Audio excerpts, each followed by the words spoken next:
world hotspots, and social issues. But first, let's clear the air. Speaker Gingrich, on a debate stage in September, you vowed to, quote, repudiate every effort of the news media to get Republicans to fight each other to protect Barack Obama, who deserves to be defeated, close quote. And yet in recent days, you and your campaign have cited numerous outlets, from the New York Times to Salon.com, to attack Governor Romney's business record. The exact line of attack the Obama campaign is using. Why? Well, first of all, I think that the staying positive through Iowa, through $3.5 million of negative attacks, proved you either have to unilaterally disarm and leave the race, or you have to at least bring up your competitor's record. Second, I think it's very important for us to look at job creation. As a young member of Congress, I worked with President Ronald Reagan. We passed an economic growth package. We created 16 million jobs. The American people, within a framework that Reagan had established, created 16 million jobs. As Speaker, I came back, working with President Bill Clinton. We passed a very Reagan-like program, less regulation, lower taxes. Unemployment dropped to 4.2%. We created 11 million jobs. Now, those are real numbers that people can verify out in the open. Governor Romney, as governor, raised taxes, and Massachusetts was 47th in job creation, fourth from the bottom. And that's a public record difference.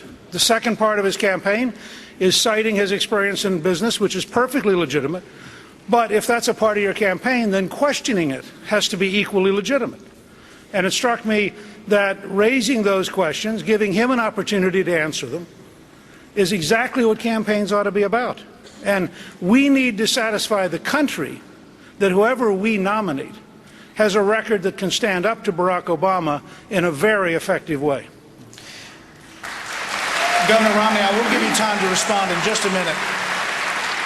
Speaker Gingrich, the Wall Street Journal editorial page calls your attacks crude and damaging caricatures of modern business and capitalism. And they write that you are embarrassing yourself by taking the Obama line.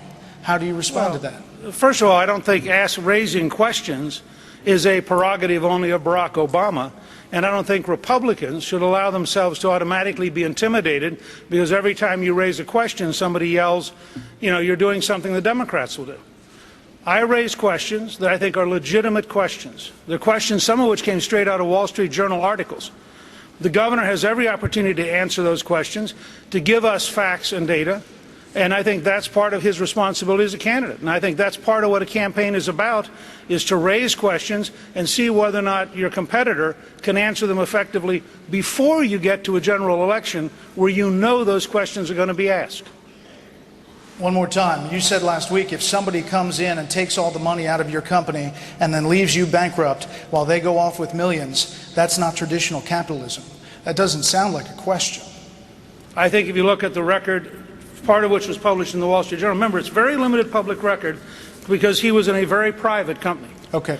But there was a pattern in some companies, a handful of them, of leaving them with enormous debt and then within a year or two or three having them go broke. I think that is something he ought to answer. Governor Romney, your response.